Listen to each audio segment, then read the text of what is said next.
Tema de hoy vamos a entrar ya de una vez concretando el tema, hermanos. Para el día de hoy estaremos analizando aquella maldición que Yeshua hiciera a la higuera. Entonces el tema del día de hoy es la maldición de la higuera. Para llegar hasta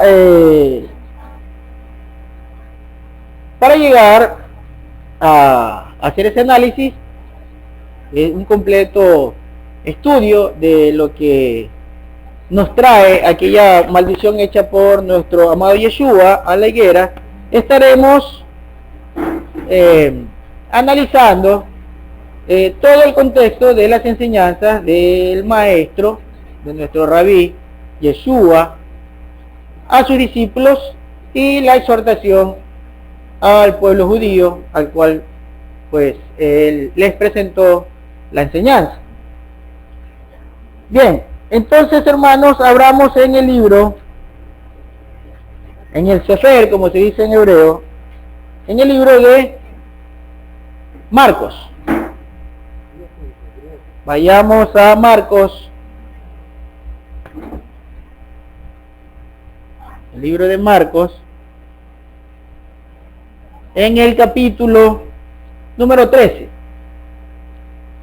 Marcos, capítulo número 13. En el versículo 14 estaremos leyendo, dice Marcos 13, 14: pero cuando veas la abominación que causa desolación puesta donde no debe estar, entonces los que estén en Judá huyan a los montes. Acá encontramos a Yeshua, al rabí, al maestro, dando señales para el día del fin de la era, previo a su venida, su segunda venida. Recordemos que los discípulos, cuando él profetizó la caída de Jerusalén y la caída del templo, donde no va a quedar piedra sobre piedra, cuando dijo eso, ellos le preguntaron cuáles son las señales de que ocurren esas cosas, ¿verdad? Entonces por eso muchos dicen que este diálogo de Yeshua, cuando habla de la destrucción, cuando habla de la aflicción o de la famosa angustia de Jacob, se refiere supuestamente a los días cuando Tito derrumbó el templo de Jerusalén, ¿verdad? Cuando Tito entró en batalla con la tribu de Judá, con el pueblo judío, y tomó Jerusalén, ¿verdad? Y no quedó habitantes en ella. Entonces está hablando de la caída del templo. Luego los discípulos le preguntan qué señales habrá de todo esto. Acá lo que dice en el versículo 14 del capítulo 13 es: cuando veas la abominación que causa devastación o desolación puesta donde no debe estar, entonces los que estén en Judá huyan a los montes. Y eso aconteció. Eso es algo que sí aconteció, hermanos. Los judíos huyeron en tiempos de Tito.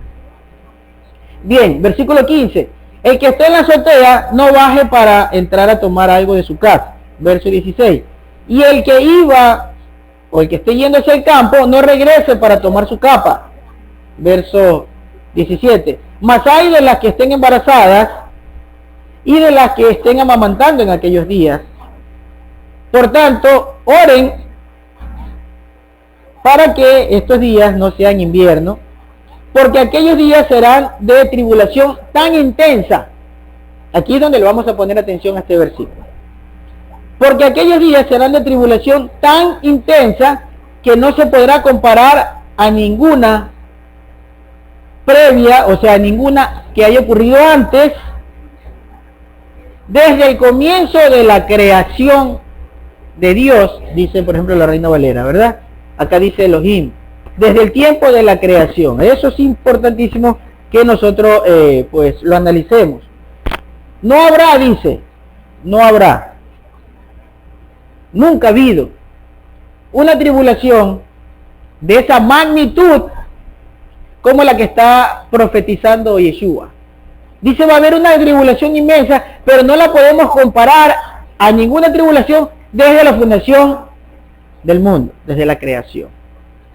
Hermanos, Sodoma y Gomorra, antes de Sodoma y Gomorra, el diluvio, eso es antes de los días de Yeshua y después de la creación, ¿verdad? Entonces entra en el lapso de espacio de tiempo narrada por Yeshua en esta profecía, digamos, narrada por Marcos, de lo que dijo Yeshua, que la tribulación va a ser más grande, cosa que no se la podía comparar a ninguna de las que hubo. Yo estimo personalmente que el diluvio fue una tribulación, ¿verdad? Y solo sobrevivieron 8 personas. Noé, sus 3 hijos y sus esposas, ¿verdad? Y la esposa de Noé, pues, ¿no? Serían 8 personas, ¿verdad? 8 personas de esa, yo estimo que fue una gran tribulación. Pero Yeshua dice, esta tribulación es más grande que esa. Está la de Sodoma y Gomorra, se destruyeron 2 ciudades de una forma terrible. Pero dice que esta tribulación es más grande que esa. Está, por ejemplo, el cautiverio de los asirios en época del rey Oseas, cuando cayó la casa de Israel o el reino del norte, ¿verdad? Ahí hubieron muchas muertes. Pero dice que esta tribulación es más que eso. Está el cautiverio de Nabucodonosor al pueblo de Judá, ¿verdad? En día de Joaquín. ¿Y qué aconteció ahí, hermanos? Alrededor de 1 millón de habitantes, de 1 millón de judíos, según narra la historia, cayeron en esa batalla. Pero dice que esta tribulación de la que habla Yeshua es más grande que esa. Yo me pregunto, es una pregunta que hay que buscarle la respuesta. En días de Tito, cuando fue derribado el templo, ciertamente fue una guerra sangrienta, de la que 3 etapas perdió Tito y le ganaron los judíos, y la siguiente etapa o la siguiente guerra la ganó Tito ya, digamos, porque lo reforzó un 4º batallón que entró por el monte Moria. Bien, entonces, hermanos, yo pregunto, ¿cuál de esas tribulaciones es menos que aquella? El diluvio nunca puede ser menos que lo que aconteció en días de Tito. Así que personalmente, escuchando las palabras de Yeshua escritas por Marcos, yo pienso que la tribulación de la que habla Yeshua no pudo haber pasado. No pudo haber pasado. Llámese como se llame, tribulación, angustia, dolor, represión, castigo, llámese como se llame, calamidad, cualquier sinónimo que le pongamos. Pero estimo yo que no puede ser más grande las que pasaron antes, porque Yeshua dice que pues es mucho más grande. Así que personalmente no creo yo que lo acontecido con Tito es la tribulación de la que habla Yeshua, porque no se compara al diluvio ni a las otras que le he manifestado. La gran tribulación también es juicio. Claro, sí, también, de hecho la ira de Yahweh contra la, digamos, contra la transgresión es juicio. Porque en el chat dice que el juicio, que lo de Noé fue juicio, pero la gran tribulación también es juicio. Exactamente, el juicio, lo que trae la ira de Yahweh, la ira de Yahweh es juicio, y la ira de Yahweh se va a manifestar con dolor y con angustia, con tribulación para aquellos transgresores. Entonces sí es una angustia, es un dolor, es una calamidad, es juicio, es ira, es castigo. Digamos, la forma como se lo diga siempre va a confluir en una sola cosa, que es una angustia narrada y profetizada por Yeshua, pero habla de algo mucho mayor a la que haya sido ocurrida antes. Si apartamos, por ejemplo, el diluvio, que en el chat que acaban de escribir me dicen el hermano, que se refiere a juicio, ¿verdad? Si decimos y apartamos el diluvio y lo quitamos diciendo que no es una tribulación, como dice, fue un juicio, ok, pero vienen otras tribulaciones, ¿verdad? Y fueron muy grandes también, pero Yeshua dice, la que va a venir es mucho más grande, y yo no compararía lo que ocurrió con Tito como algo más grande que lo que ocurrió antes. No lo podríamos dimensionar de esa manera. Bien, entonces ese es un análisis personal que hago respecto de lo que está hablando acá Yeshua, ¿no? Que nos da bastante, digamos, pistas para tratar de entender. Bien, claro, en todo juicio, cuando es ejecutado el juicio de parte de Yahweh, porque es con ira, pues hay angustia, hay tribulación. Claro, eso no se lo podríamos, digamos, no podríamos cambiarle el sentido, porque pues no cabe, ¿verdad? Bien, vamos al verso 20. Dice, a no ser que Elohim acorte estos días a causa de sus escogidos, se habría dicho, ninguna carne fue salva. Acá dice en esta versión de esa manera. La Reina Valera dice que si los días no hubiesen sido acortados por Dios, nadie sería salvo. Eso también es importante. En el día del diluvio y en otros acontecimientos, digamos, Yahweh siempre hizo preservar, ¿verdad?, la vida. Acá dice, si es que Yahweh no acorta estos días, nadie hubiera sido salvo. Entonces aquí hay otra cosa que analizar. Para los que dicen que ya no hay judíos, si en la época de Tito fue, digamos, el acontecimiento de esta gran tribulación, dice Yeshua, eso es acortado en días, la tribulación es acortada en días, porque de lo contrario nadie se salvaría. Eso significa que se salvaron entonces los judíos, entonces no perecieron todos, de manera que sí existen entonces los judíos y no lo podemos quitar, ¿verdad? Porque dice que los días son acortados de esta tribulación a causa de que hay un pueblo escogido. Es decir, el pueblo judío está ahí y por esa causa entonces fue reducido los días de la tribulación, si es que la tribulación fue en días de Tito. Ok. Bien. Vamos a continuar. Ajá, bueno, ya contestamos a Pedro que nos está escribiendo. Ok. Entonces vamos al análisis de las palabras que se han utilizado, ¿verdad? Porque dice, en el versículo 20, a no ser que Elohim acortó esos días por causa de sus escogidos, nadie sería salvo. Verso 21. Para entonces, si alguien dijera, bueno, acá dice que si alguien dice, míralo a Mashiach que viene acá, eso pues seguramente sí ha acontecido porque hay muchos que han venido en el nombre de él y haciéndose pasar como profetas o como mesías, ¿no? Y van a seguir. Ok. Bien, lo que sí tenemos que resaltar lo que dice en el versículo 23, pero ustedes estén alerta porque yo se lo he revelado antes de que esto suceda. Dice, pero en aquellos días, acá volvemos, hermanos, mire, no podemos alejar porque el pensamiento de este contexto sigue. En el versículo 24 dice, pero en aquellos días, después de aquella tribulación, está hablando de la misma tribulación a la que se le atribuye supuestamente a los días de Tito. Ok, pero veamos lo que dice. Dice, pero en aquellos días, después de aquella tribulación, el sol se oscurecerá y la luna no proyectará su luz.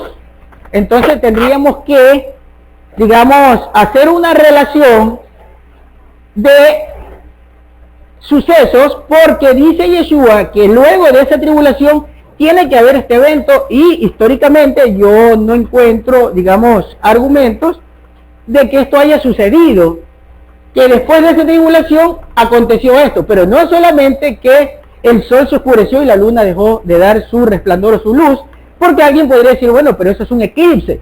Pero resulta que en el siguiente versículo, en el versículo 25, dice lo siguiente: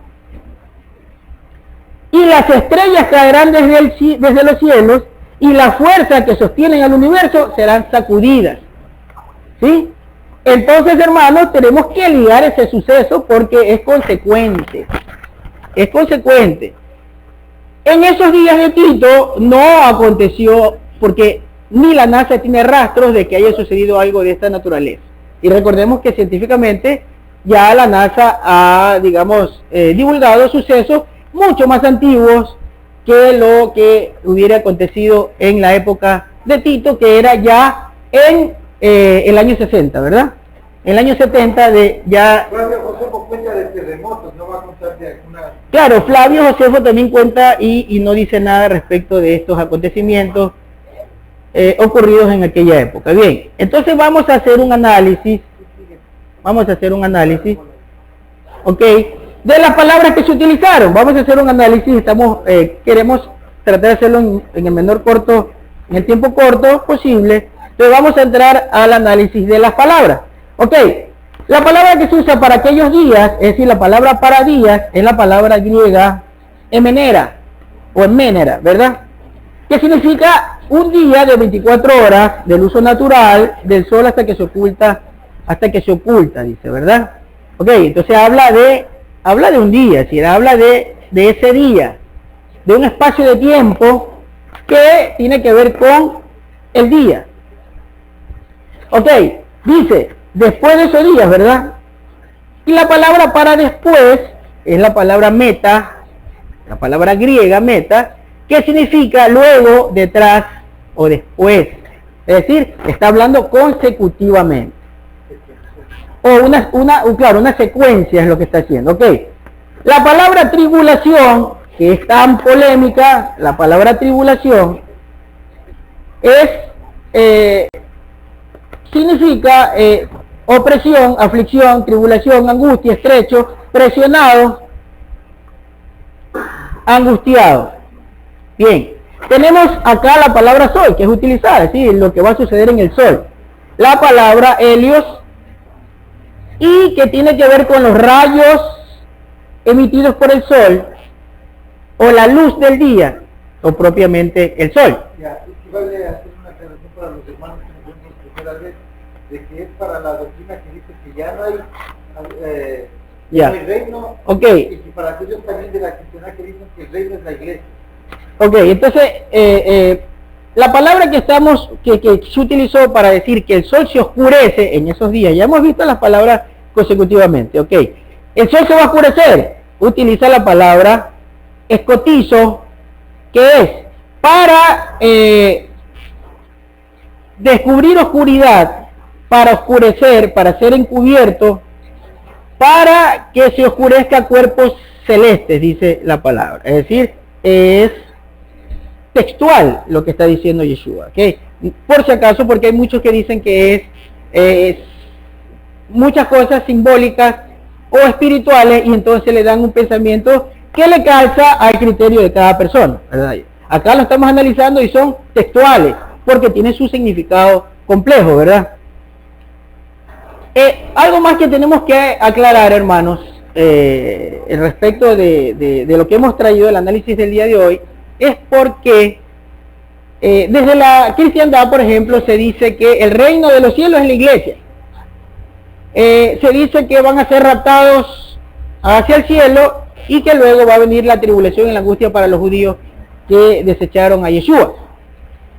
Hay movimientos también que dicen que no hay nada de angustia, no hay reino en la tierra, no hay judíos, no hay pueblo, y que este grupo, que sería un grupo escogido, va a ser llevado al cielo. Bueno, una doctrina muy parecida a la doctrina cristiana, pero a los que se le ha agregado ciertos aditamentos, como acomodando en una forma, digamos que sincrética, así, algo así como que un episodio espiritual agregado a un pensamiento, y sacan una doctrina, ¿ok?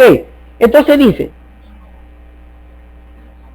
la luna, acá usa la palabra selene, ¿verdad? Que es para llamarle a la luna, y el resplandor de la luna, ¿verdad? Que tiene que ver con la emitir claridad o rayos, que es la misma palabra que se puede utilizar para decir rayos solares. Bien. Como habíamos dicho que en el versículo 25 está hablando que las estrellas del cielo van a caer luego de esa tribulación van a estar cayendo las estrellas y las fuerzas del universo se van a conmover, van a ser sacudidas, dice. La palabra para estrella es una palabra muy conocida, la palabra ester o aster, depende cómo lo quiera pronunciar, desde qué acento, que es una estrella.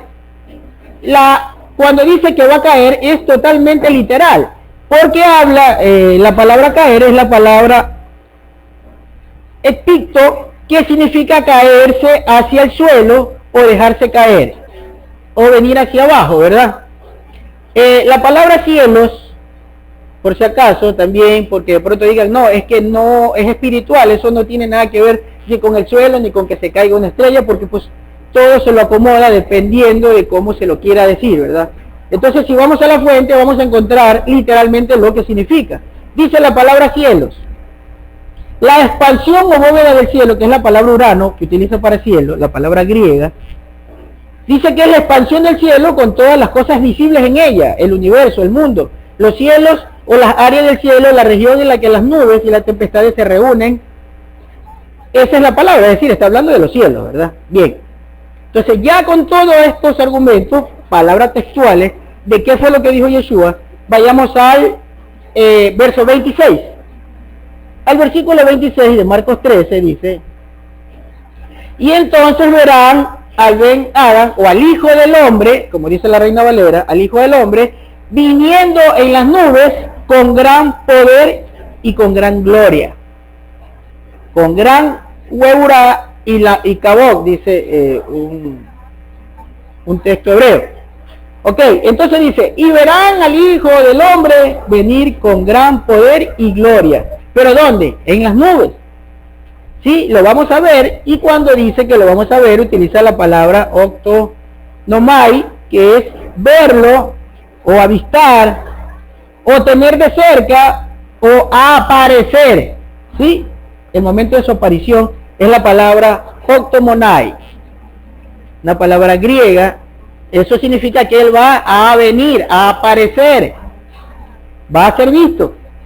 Ok, entonces dice, van a ver viniendo. La palabra para viniendo, para venir, es la palabra echomai, que significa llegar, ir de un lugar a otro. Se utiliza cuando para decir que unas personas llegan o que regresan a un lugar de donde partieron.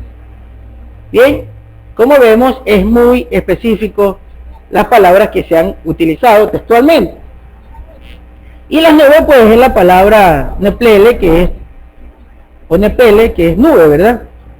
Bien, ahora, continuamos con el versículo 27 para ir tomando, digamos, argumentos para ir ya a la enseñanza de la maldición de la higuera. Verso 27. Y enviará a sus ángeles y reunirá a los escogidos de los cuatro vientos desde el extremo de la tierra hasta el extremo del cielo. Mire los sucesos, cómo lo viene narrando Yeshua, se los da a conocer a los discípulos. Le dice, va a haber angustia, va a haber tribulación, luego las estrellas van a caer del cielo, digamos, el universo y toda su fuerza se va a conmover. Luego de eso van a ver al Hijo del Hombre venir en las nubes, ¿sí? Va a venir en las nubes. Y dice en el verso 27, y va a enviar a sus ángeles para que reúna de los cuatro vientos, desde el extremo del cielo, desde el extremo de la tierra hasta el extremo del cielo, va a reunir a sus escogidos. Esa labor la van a hacer sus ángeles, los malajim. Bien. Y textualmente analizamos esas palabras. Por ejemplo, cuando dice los va a enviar, utiliza la palabra apostelló, que es una palabra griega, ¿verdad? Que dice o significa dar una orden. Por eso dice los va a enviar. Va a dar una orden para ir a un lugar asignado, para enviar lejos o para despedir. Dice que los va a reunir, y esta palabra para reunir es la palabra episnagó, que es reunir o dejarlos juntos en un solo lugar. Tiene que ver con la palabra sinagoga, de ser reunidos. Exactamente. Espinago, sí, reunirlos. Digamos, juntarlos, ¿verdad? Formar una reunión, una asamblea, un grupo.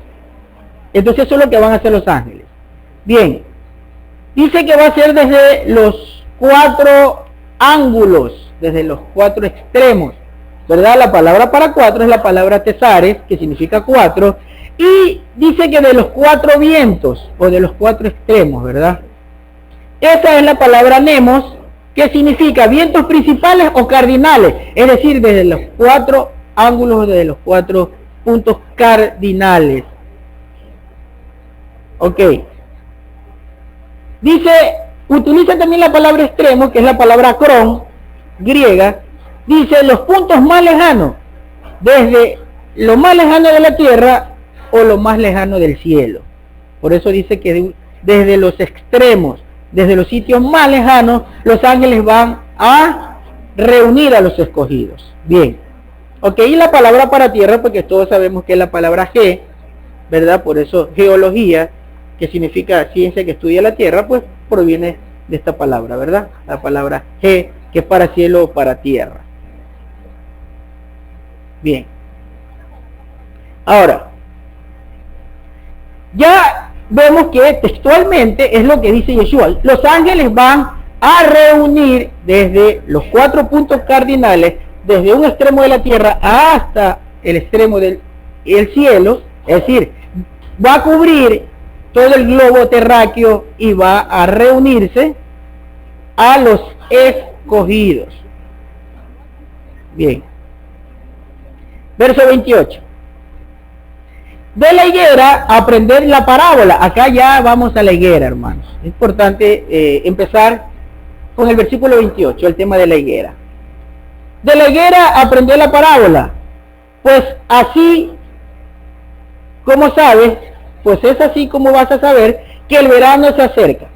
Cuando la rama de la higuera, que ya está tierna, empieza a brotar y comienza a salir sus hojas. Yo me preguntaba, cuando estaba analizando este tema, ¿por qué Yeshua da como referencia de que su venida está próxima o ya es la víspera de su venida? Y por qué toma como referencia el suceso físico, natural de la higuera, ¿verdad? Pero resulta que, hermanos, nosotros también encontramos que Yeshua maldijo antes, había maldecido antes a una higuera, ¿verdad? Entonces vamos a relacionar estos hechos. Y primero,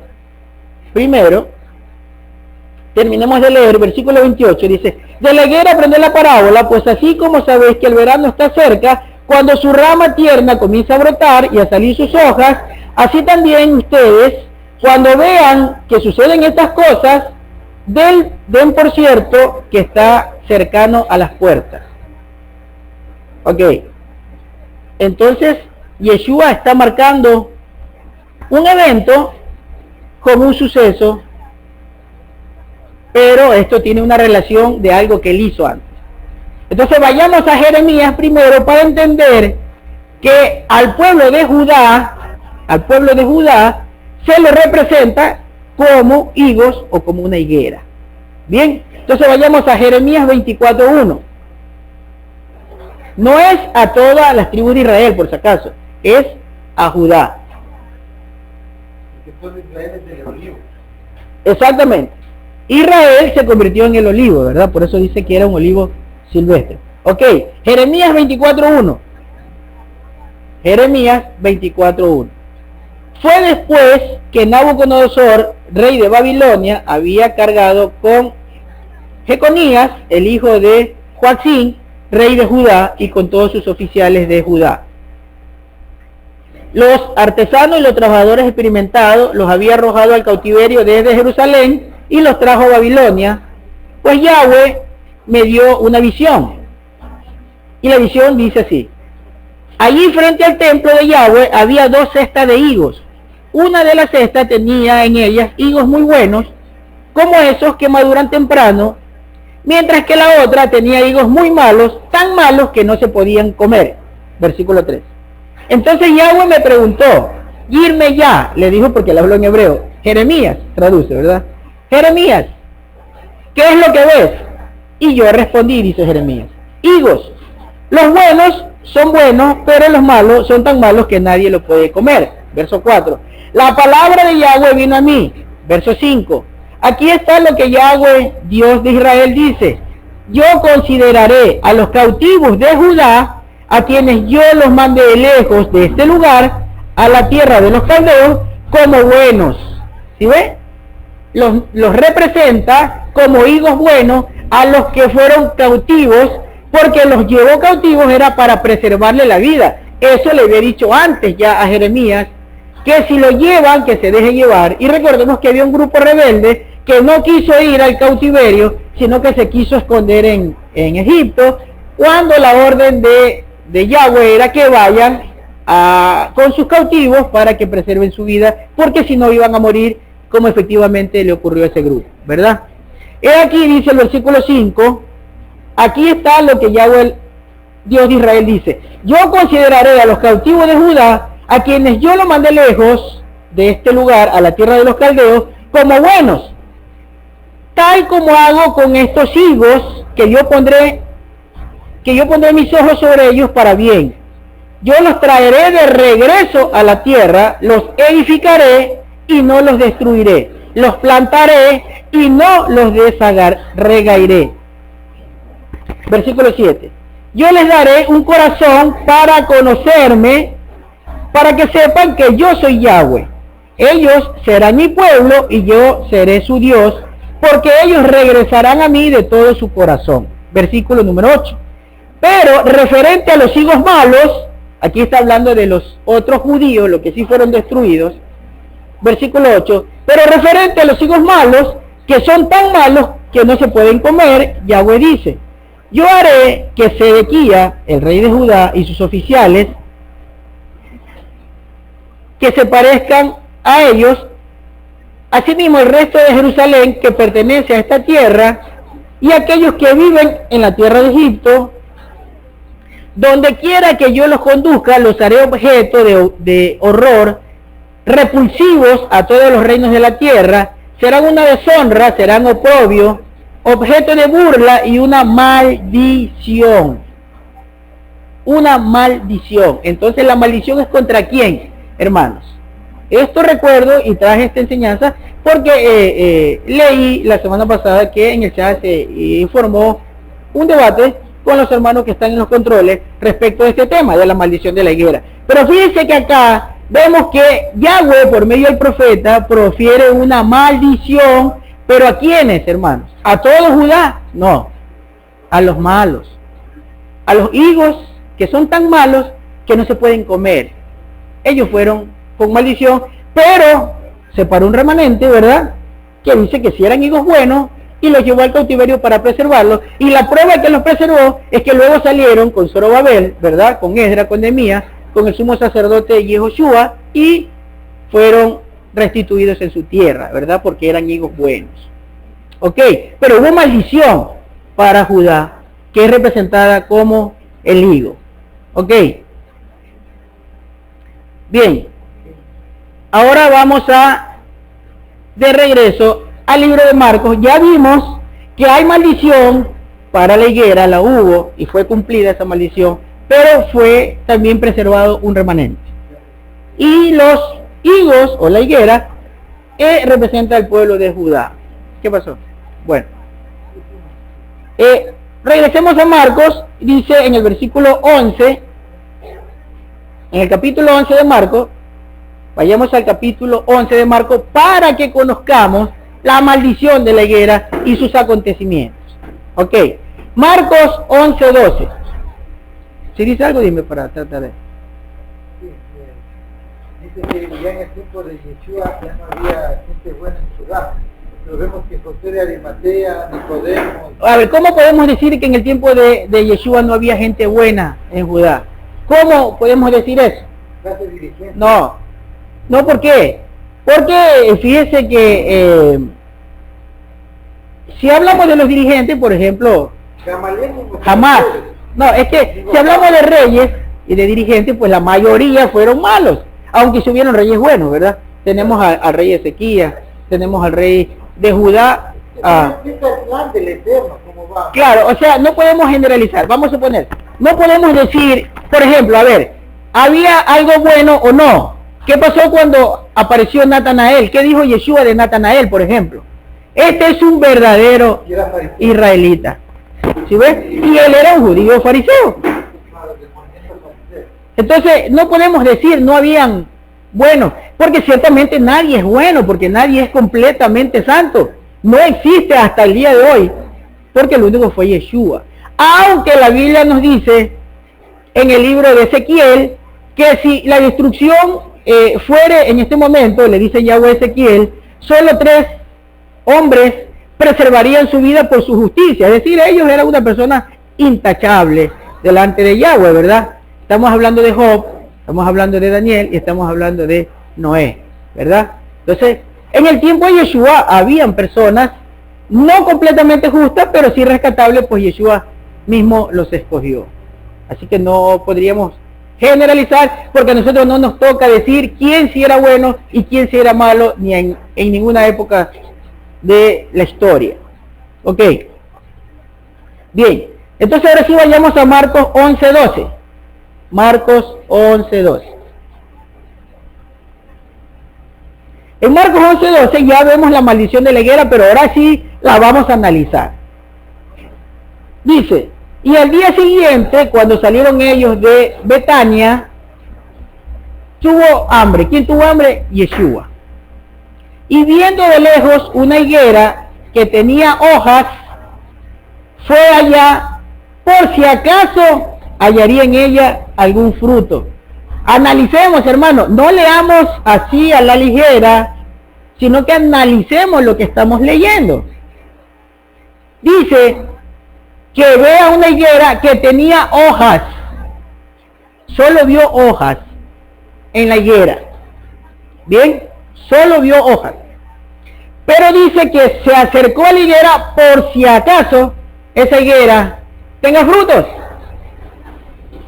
¿Qué fue lo que ocurrió en la venida de Yeshua a su pueblo? Como dice Juan, vino a los suyos, pero los suyos no le reconocieron.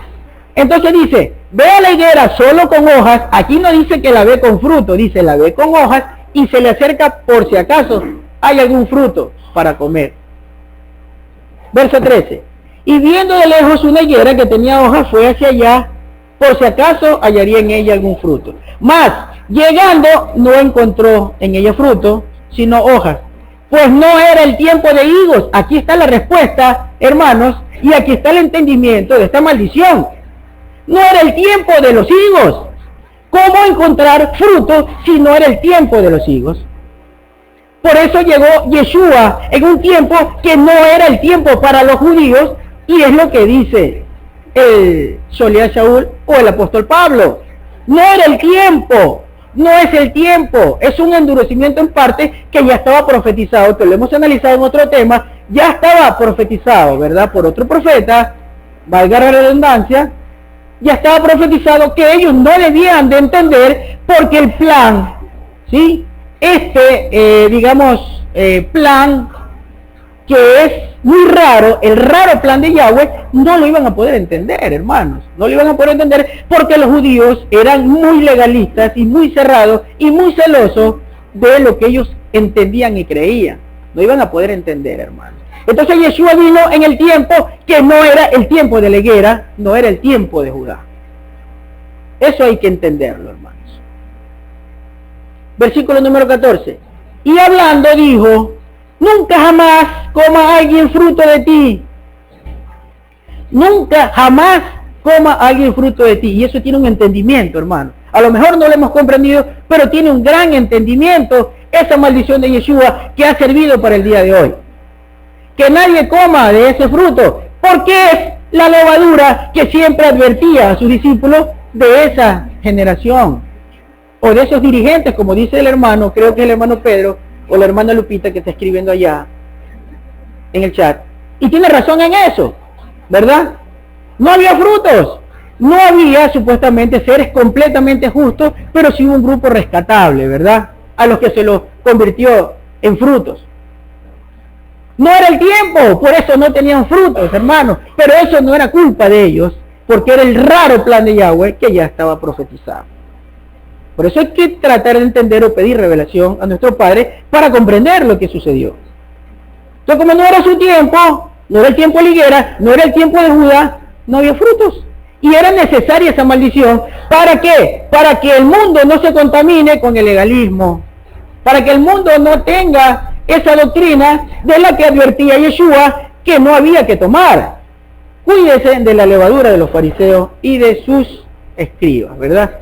De los intérpretes de la ley. Cuidado, aunque si ellos se sientan a enseñar respecto de Moisés, obedezcan lo que Moisés dijo que hagan, pero no tengan nada que ver con su legalismo, su levadura, porque ellos no dieron fruto, ¿ok? Ese fruto no había que tomarlo, por eso era necesaria la maldición. Pero hermanos, si nosotros volvemos a leer, ya estamos terminando, traté de hacerlo bastante corto este tema de hoy, pero si volvemos a leer el versículo 28 de Marcos 13, vamos a entender cuando Yeshua da como señal que la higuera ya debe brotar. La higuera ya debe brotar. ¿Quién es la higuera? El pueblo de Judá, hermanos, los judíos. Ya deben brotar, ya deben estar listos, ya, para que ahora sí vayan luego a dar frutos.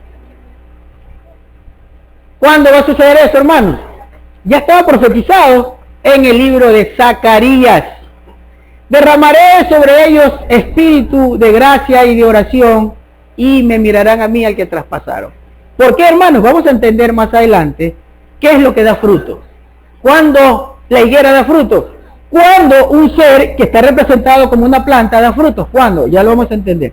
Primero vamos a leer verso 28 de Marcos 13. De la higuera aprended la parábola, pues así como sabéis que el verano está cerca, aprendan de la higuera esta parábola. Ellos conocían bien, era una sociedad agrícola y conocían todo lo que sucedía con una planta, pues era prácticamente su labor, ¿verdad? Por eso les da una enseñanza con una planta, con un árbol, con una higuera. De la higuera aprendan esta parábola, pues así van a saber cuando el verano ya se ha acercado. Cuando su rama, que está tierna, comienza a brotar y comienza a salirle hojas.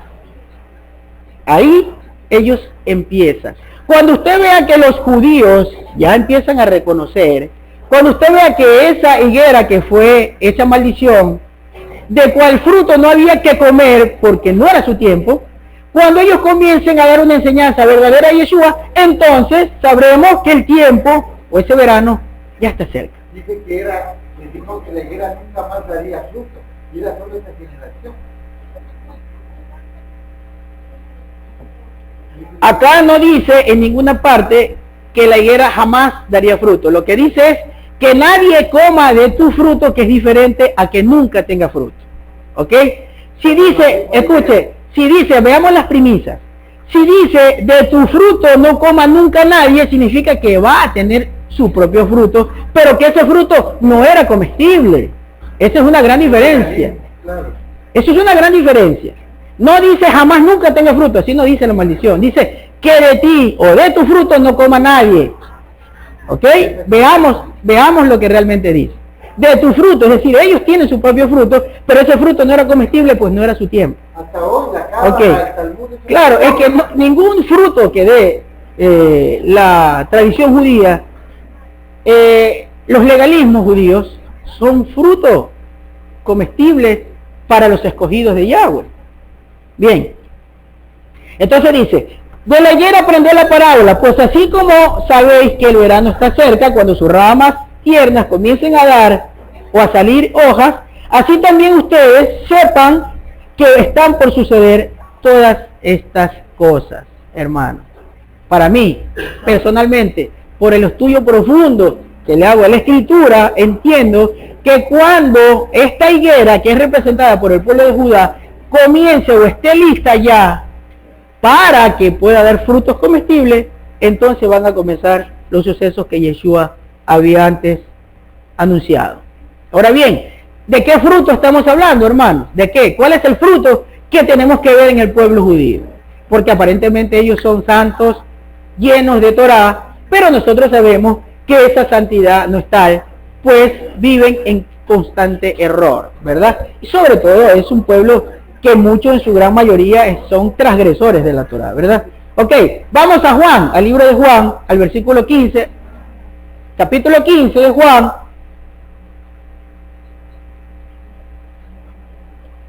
Juan capítulo 15, versículo número 1. Yo soy la vid verdadera, dice la Reina Valera, ¿ok? Yo soy la vid verdadera. Acá dice yo soy el auténtico vino. Okay. Yo soy la vid verdadera y mi padre es el Corem, es el labrador. Verso 2. Toda rama que en mí no lleva fruto será quitada, y toda la que lleva fruto la limpiará para que lleve más fruto. Verso 3. Ya ustedes están limpios por la Torá o por la palabra de Dios, ¿verdad? Que les he dado. Ustedes, le dice a su grupo, al que escogió, ustedes ya están limpios por la palabra que es la Torá, la palabra de Yahweh, la palabra de Dios, que ya les he transmitido. Ok. Verso 4. Permanezcan en mí o vivan como yo, permanezcan, anden como yo, y yo estaré con ustedes. Como la rama de la vid no puede llevar fruto por sí misma, si no permanece recibiendo de la vid, así tampoco ustedes si no permanecen en mí. Entonces, ¿qué es lo que da fruto, hermanos? Primero, debía estar limpio. Primeros. ¿Cómo limpió Yeshua a los discípulos para que puedan llevar frutos en abundancia? Los limpió dándole Torá, la palabra verdadera de Yahweh. Esa es la que limpia. Ese es un ungüento para nosotros. Entonces, si la Torá verdadera, conforme enseñó Yeshua, los limpió, cuando nosotros vamos a ver al pueblo judío, a esa higuera que fue maldecida, empezar a retoñar para que luego puedan llevar fruto, es cuando reconozcan la enseñanza de Yeshua, porque dice, sin mí no pueden dar fruto. Acá está representando a su grupo, a su congregación, a sus escogidos como una vid. A ellos no les dice higuera porque la higuera fue maldita. La maldijo a la higuera. Entonces a la agrupación que él escogió no los llama higuera. Entonces, este es el Israel redimido, correctísimo, pero la Israel redimido es una vid que ya está limpia para que lleve fruto.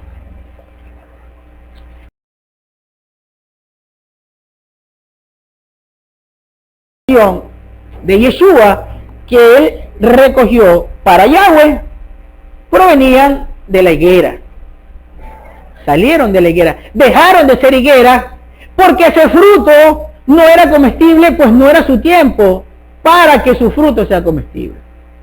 Entonces tuvieron que convertirse en una vid limpia, adherida, ejá, con Yeshua. ¿Se acuerdan aquella palabra? Pero recordemos que un grupo numeroso de esta vid que forma la congregación con Yeshua, ¿verdad? Unido, ligado a Yeshua. Bien. Entonces, unido a Yeshua, el que permanece con él, ahí sí da fruto. El que permanece con su enseñanza. Entonces, ¿qué son los frutos, hermanos? La verdadera palabra de Yeshua. Sin legalismo, sin inventos, sin fantasía, sin emociones. La verdadera palabra de Yeshua sin cambiarle nada. Vamos al verso 30 de este mismo libro de Marcos 13. Verso 30. De cierto os digo, esta generación que comience a ver estas cosas no pasará hasta que todo haya sucedido. Así traduce este copista. La Reina Valera dice, de cierto te digo, que esta generación no pasará hasta que todo se haya cumplido. pero nosotros tenemos que ponerle el entendimiento. Si estaba hablando para esa generación, entonces significa que esa generación debía de haber vivido muchísimo tiempo hasta que todos los eventos se hayan cumplido, porque hay eventos que no se han cumplido, como la venida de Yeshua. Así que yo estoy con este copista que interpreta que está hablando de la generación en la cual se den los eventos o los acontecimientos, que esa generación, cuando empiecen los acontecimientos, no va a pasar hasta que todos estos eventos se cumplan. El cielo y la tierra no pasarán, dice el verso 31, pero mis palabras, el cielo y la tierra pasarán, pero mis palabras no pasarán. Pero el día y aquella hora nadie sabe, ni los ángeles en el cielo, ni el Hijo, sino solamente el Padre. ¿Sí? Eso ya nos relaciona al hecho de cuando él ya iba a ascender al cielo y sus discípulos le preguntaron: ¿cuándo vas a restituir el reino de Israel? Y él le dijo: eso es potestad del Padre. Eso solo está en la potestad del Padre. Porque acá dice que ni los ángeles ni el Hijo sabía el momento o el día exacto, ¿verdad? Bien. Ahora, yo acá en el escrito que ya pues en la noche o mañana lo publico, les traigo lo que dice Lucas respecto a lo mismo y lo que dice Marcos, lo que dice Mateo, para que se pueda hacer una confrontación de lo que dicen los tres escritores sobre las palabras de Yeshua, ¿verdad? Pero ya hemos analizado a profundidad Marcos, no vamos a analizar Lucas y Mateo porque se nos va a ir demasiado tiempo. Pero hermanos, lo que sí debemos resaltar siempre es que para hacer un estudio es mejor quitarnos todo prejuicio. Es mejor y más ayuda nos va a brindar el Ruach si nosotros nos dedicamos a estudiar la escritura, pero tratando de indagar en la verdad de lo que se dijo.